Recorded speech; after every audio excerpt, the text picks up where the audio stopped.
If you're a vegan, there's a really good chance you've looked for restaurants who have vegan options and you've been sorely disappointed. Today's guest is making it her life's mission to really educate restaurants on how much money they're actually leaving on the table by not offering a wide array of vegan options. Heather Landex is the author of The New Inclusive is the Exclusive for Businesses, specifically for restaurants. Stick around and learn what you, as a restaurant owner and as a patron of a restaurant, can do to make sure you have vegan options. Welcome to the Vegan Visibility Podcast Show, where your host, Kathleen Gage, shines the spotlight on vegan and plant-based businesses and entrepreneurs from all walks of life committed to cruelty-free eating, healthy lifestyles, animal compassion, and the environment. Enjoy the show.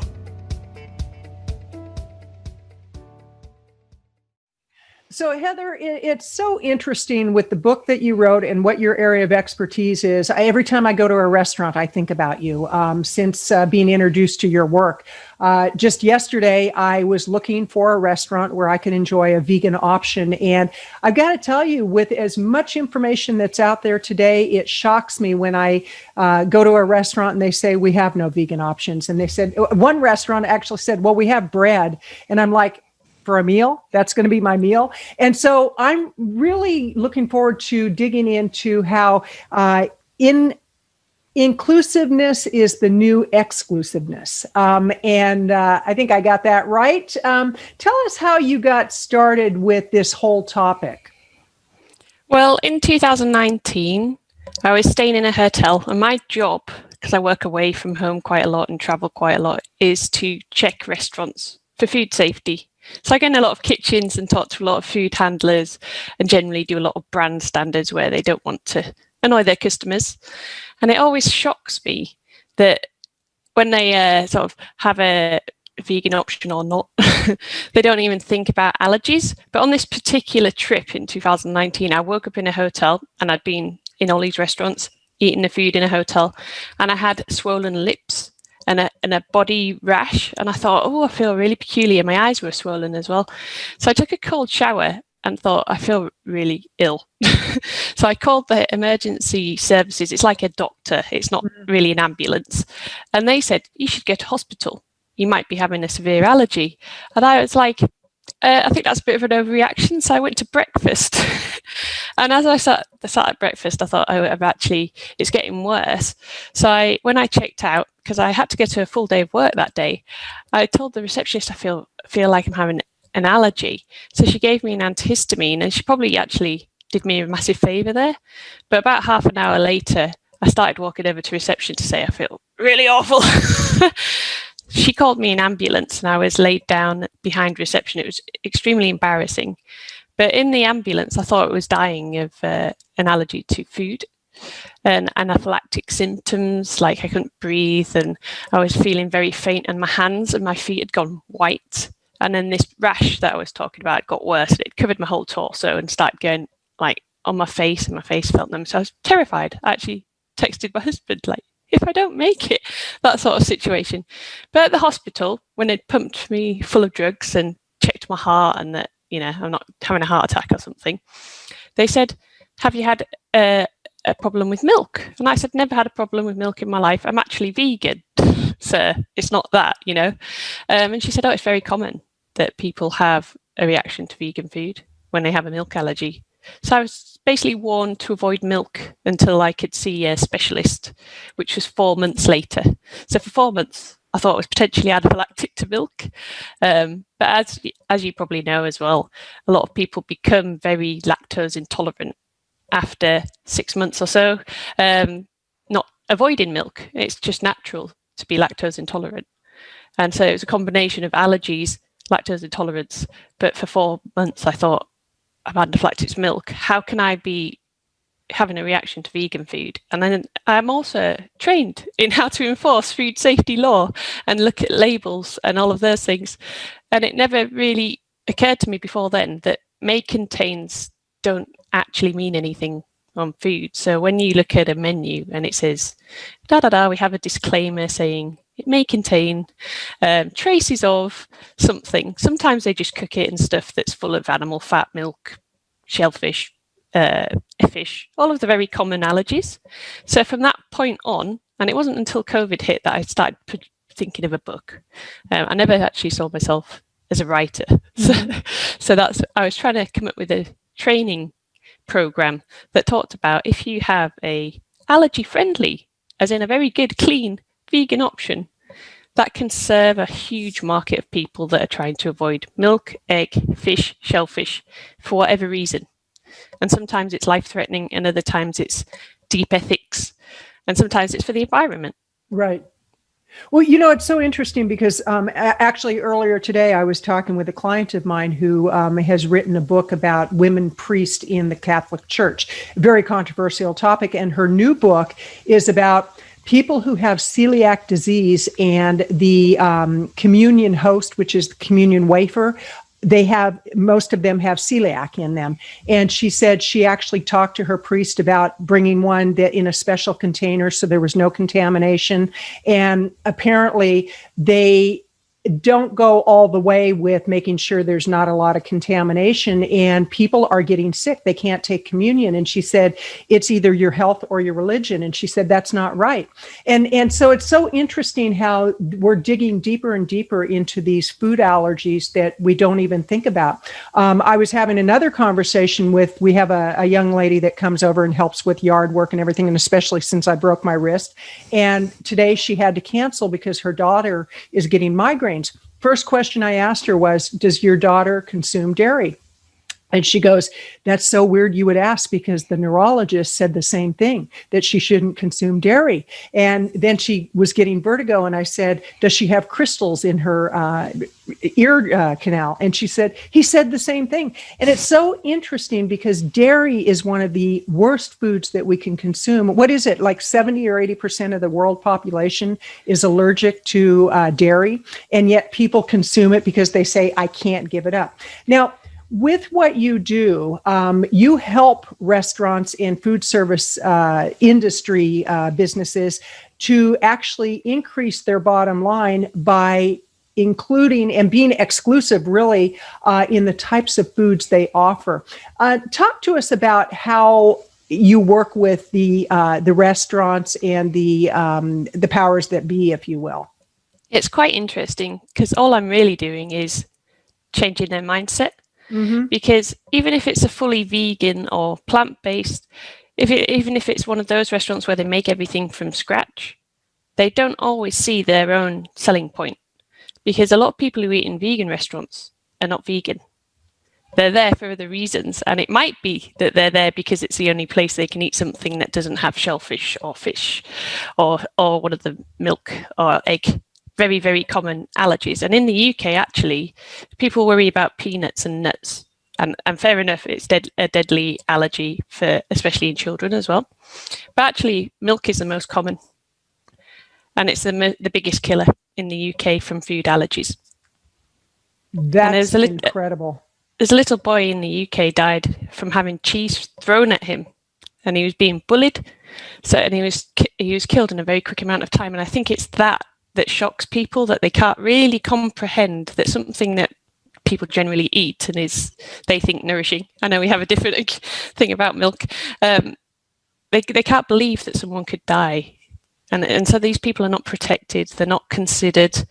And when restaurants think about their audience or it's actually a catchment, because they're a bit limited by distance. Mm-hmm. Even if you deliver, they can only have a sort of audience of certain diameter, circumference, that's it. Mm-hmm. And even in tourist areas, and they're not realizing that if they could tap into this allergy market, right, they'd have 100% of that market. It's not just 1% or 3%, it's 20%, and they would have that 20%.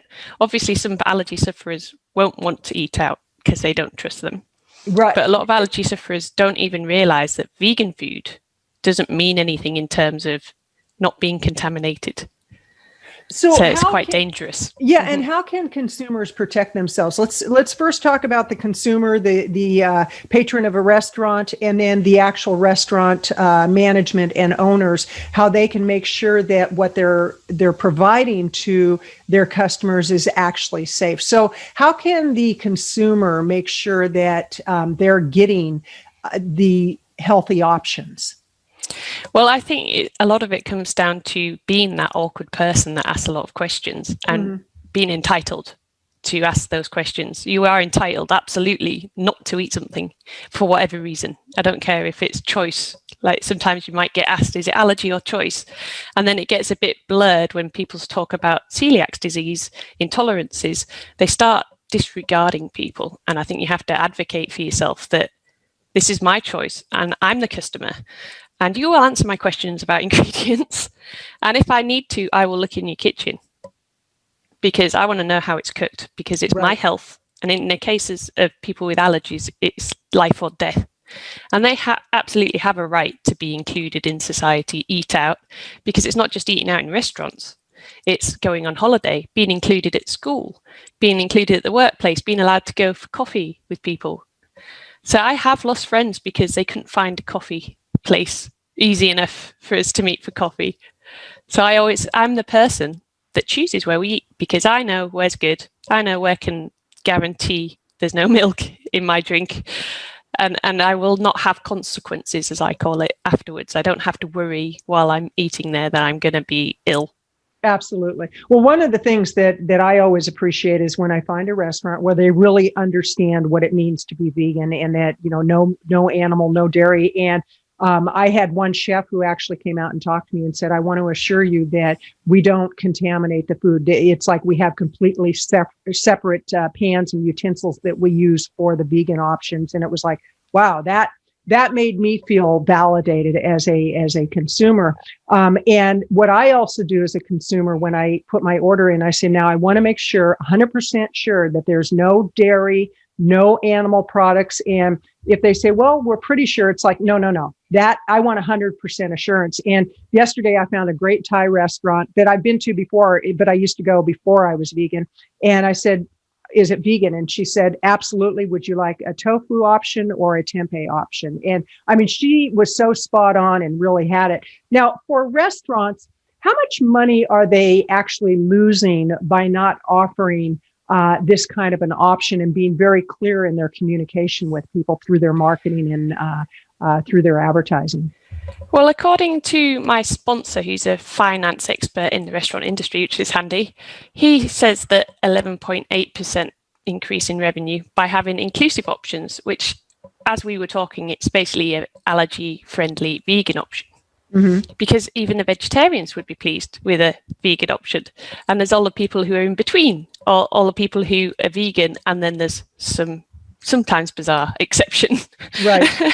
and some people, obviously there's all the flexitarians, but typical eaters, I call them. I don't like using the word normal because it's becoming a minority that people don't have dietary preference. It's about half the population have something they want to avoid eating. And I think they don't see that money they're leaving on the table because they just serve what they're used to themselves, what they like eating. And they try to stagger it with the different types of meat or fish and all these other things. Well, they should stagger it with the healthy vegan option, the junk food vegan option. You can always turn your menu upside down. So you have this healthy, allergy-friendly vegan base that you adapt for the people who insist on having something else that we don't want in there.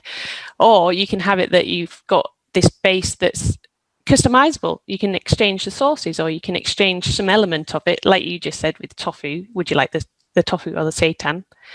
And I think that they're not thinking in terms of how many people can this one option serve, and can a person who comes through the door with whichever dietary preference eat something from each part of the menu? Can they have a drink if they're a celiac? Can they be safe using the soap sometimes? It can be that critical. Whereas places that have a good option, when they hear the words allergy, they take the cutlery off the table and give you fresh cutlery. And if you were talking about the chef came out and told you their procedures, that's a very good indication that you're in a really good place. If they talk about using separate equipment, separate fryers, or we do have this thing from another dish that we can prepare in this way to put on your dish so that we know it's absolutely 100% guaranteed. That's the sort of conversation you should have.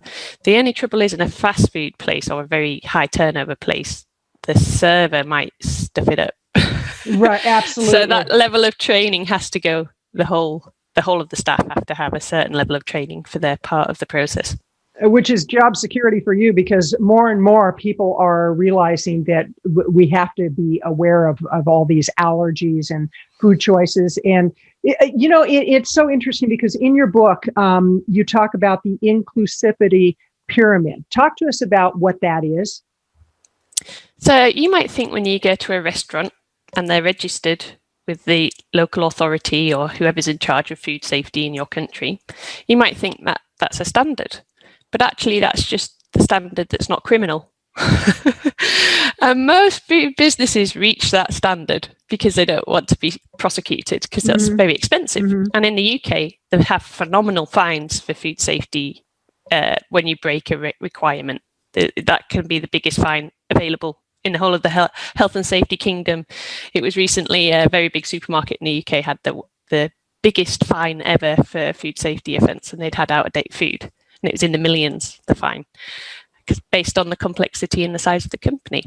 So the bigger the company gets, the more they're going to improve this basically compliant standard, because they're protecting against being prosecuted. When actually, that's the majority.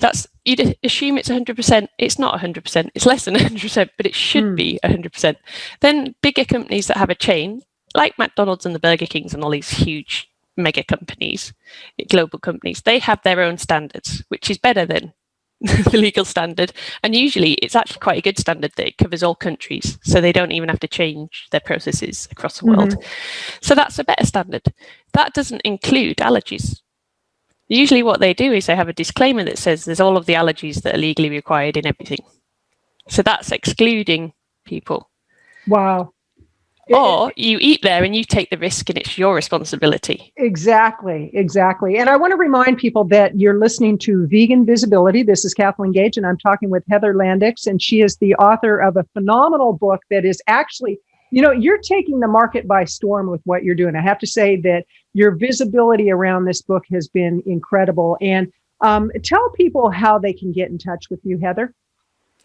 I'm the only Heather Landex that I know of, according to Google. So it's quite easy to find me. That's a nice thing. So it would be heatherlandex.com? Yes. Excellent. And I'm also on LinkedIn, and it's just Heather Landex after the in on LinkedIn. So it's very easy to find me there. Excellent. We'll put all that information in the show notes. So how can a restaurant that really wants to be compliant with all of the latest and greatest information on food allergies, on veganism, on plant-based eating, how can they start if they're not doing really much of anything right now, but they realize that it's not only good for people's health, it's good for their bottom line, it's good for the animals, it's good for the environment. Where do they start? I think they have to get away from this idea of replacing the meat with fake meats. Okay. Because that only addresses a certain trend. And I think if you're wanting to get to people who have dietary requirements, that they've actually thought about what they're eating, usually it involves some creativity. But in that way, if you're not just getting these processed dishes and replacing things, it's cheaper as well. So you can increase your bottom line with creativity. But one of the quick hacks is actually to have an allergy-friendly vegan option, because milk, egg, fish, and shellfish, and in different countries they label them differently. For the shellfish, it's a bit the same with nuts. But if you could have this protected vegan dish that you've prepared, you can call it plant-based, you can call it green, you can call it sustainable. There's so many things. You can call it the inclusive dish, but you have to communicate to your customers that it's right for them, depending what they're avoiding. And it might even apply to people with religious diets where they're avoiding certain animal products. It might apply to people with allergies, intolerances, people who just think it's unhealthy to eat bacon, for example, because it has been, the equivalent of smoking, according to the World Health Organization. So there's reasons to avoid animal products. Lactose intolerance is the biggest one, and milk's the biggest killer, which isn't in people's natural awareness. So one of the first things a restaurant should do is consider maybe they don't know their customer. And there's these markets that are forgotten. the people who are currently excluded, such as the people with dietary preferences, vegans, vegetarians, people with allergies, people with intolerances, they're currently forgotten. Mm-hmm. And if you can tap into these markets, all the people that surround that person, especially children with an allergy, they will loyally be your customers. And the money in restaurants is in return custom. It's not in attracting, it costs you a lot of marketing to attract these customers. Whereas if you can attract a vegan, they will market for you. There are apps available. Some restaurants haven't heard of Happy Cow, whereas I can use that in quite a lot of countries, in quite a lot of cities, to find somewhere to eat. That's free marketing. And it's pictures, it's even a visual marketing.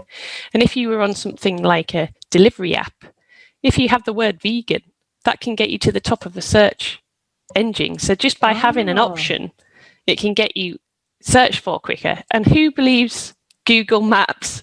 They go, where should we go? Oh, look, there's 3. So if you're in those top 3, that's very, very good marketing, because if they're looking for a quick option and they know they're safe with you, it's sort of, you've already got that like, love and trust and a bit extra bonus just from tapping into these markets where people feel excluded. That's a great tip. And, actually one of the restaurants I went to yesterday, because we were trying to find something with outdoor seating, and with all the restrictions, we're going through it again, where they're going to do shutdowns.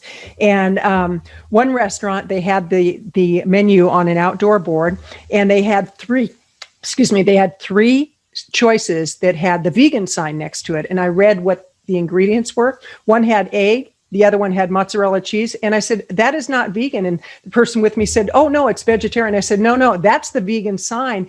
And so I think there's so much education that needs to go on. And from the consumer's perspective, what can they do to talk to restaurant owners or to educate restaurant owners?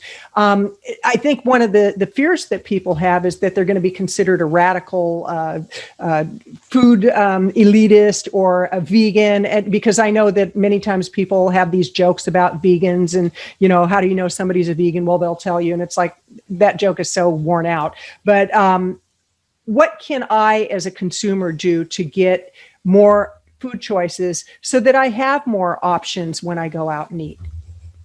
I think you can look at the menu and say what you can have and what you would like to have. And could they consider how to cook it, how to prepare it, and that someone who's serving you knows what they're doing? Because sometimes the wait staff make things up to be quicker, or they do it because they think it's good customer service to be all smiley and positive when they don't actually understand what vegan means. And for allergy sufferers, you need to understand that vegan isn't regulated as much as allergies are. And if you have an allergy that's not one of the regulated allergies, 8 to 14 of them, which is very common, there's 200 or more different food allergies, then you do need to speak to the chef. You need to get that direct communication. And there are some restaurants that have that available online. They have a menu you can filter. That's one of the examples in my books. I was like, oh, I can filter this menu. But originally when I started writing the book, I couldn't. If I put, I won't accept a may contain, there was a little tick box. If I won't accept may contain, I could have 3 vegan cakes at the end. Mm-hmm. And it's probably because they're bought in and the manufacturer has made sure they're allergy friendly. But I couldn't have anything else. And I don't know if it was the universe getting my I was going to make a joke about them. You might have got back to them through some of the marketers I interviewed. But they changed it so that actually they do have a separate fryer. They do combine gluten-free and vegan, which some people hate that. And some people who are gluten-free hate that it's always the vegan option. But you can always add whatever it is you want on top. But just knowing they have a separate fryer for gluten-free or vegan, that's massive. That's like 20% of people would be interested in that, and they just need to market it, and they wouldn't say anywhere. And that's my next question. Let's say that a restaurant does make these amazing changes, and people like myself are looking for these choices, because seriously, I enjoy eating out, and because of the shutdown, haven't been able to do it much at all. And yesterday when I was sitting outdoors at a Thai restaurant, just enjoying time with, it was so delightful. And I want to do more of that, but I have to be very particular. What can a restaurant do in their marketing to let people know that they've made these changes and that they're really catering to a more inclusive customer base? Well, there are a lot of restaurants now that have a little policy about inclusivity, and it's more along the lines of Black Lives Matter. And it should be as well. along the lines of we understand that a lot of people have allergies, and it's actually increasing phenomenally. It's a bit of a crisis, another pandemic of sorts.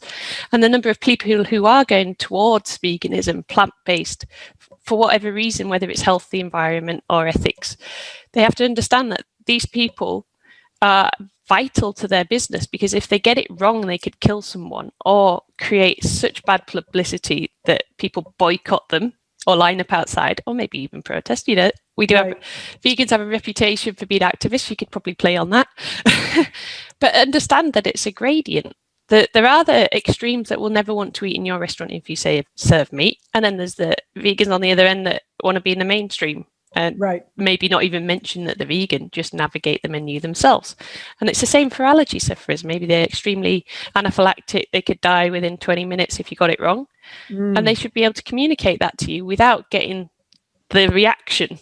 Or they might think they're intolerant, or they might have a thing about gluten that they don't want to eat too much, or they might just want to be a consumer and have the option and the choice. It's sort of like, well, what is a business's job?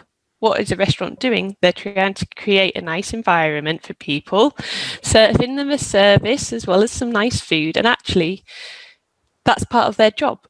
And legally, they're supposed to provide people with something that's safe for them to eat. And I believe that includes ethics, because you don't want to offend people's beliefs. And to the point with vegans, they would be ill if they knew they'd consume something because someone didn't take care. And actually, physically, they would be ill as well. But I think a lot of vegans don't realise they would be. If they consumed residue from animals, they probably would vomit. They don't realise that their bodies can't take that. And I think it's this making it normal to have a dietary preference of whatever kind. It should just be accepted. This is what you do if you own a restaurant. You understand that your customers have different dietary preferences. Right. Well, what I've had the experience of is when I ask for a plant-based choice, because some people seem to respond better to plant-based than they do vegan. And if they seem to have a problem with that, I say, I actually have a heart condition, and my heart is like, my heart breaks when animals die, so, but I just say I have a heart condition, and the whole conversation changes when I come from that perspective. But in the marketing, I want to get back to the marketing a bit on, with a restaurant, how easy is it for them to get on the Happy Cow app? How effective is it for them to reach out to the media locally and say, okay, we've got these new options? And what are, 2 or 3 really rock solid ways that they can actually promote the fact that they are conscientious about allergies, about vegans, about plant-based choices, things of that nature? I think if they have a website, they need a description about their allergy policy, how it works, that they are taking it seriously, what they can and can't do, what they can and can't offer. Should you give them notice if you want something exciting? Are they able to do something maybe less exciting if you just show up? That's also nice to know. And all of these things, the keywords on your website would actually get you up in SEO as well. Okay. And if you do have something on your menu, make it explicit that it's vegan. And it doesn't have to say vegan on it. It can have a little star, and everything on the menu with a little star is suitable for vegans or suitable for whoever, if it's gluten-free. And sometimes people are scared of using the free from. Gluten-free is slightly different, but say it was milk-free, that might be above their actual capabilities. Maybe they can only guarantee to 99.9% that it's milk-free. And there'll be people that shouldn't eat that, and there'll be people that would be happy with that 1 in 100 risk. And I'm one of the people that I hate it when they have a may contain disclaimer.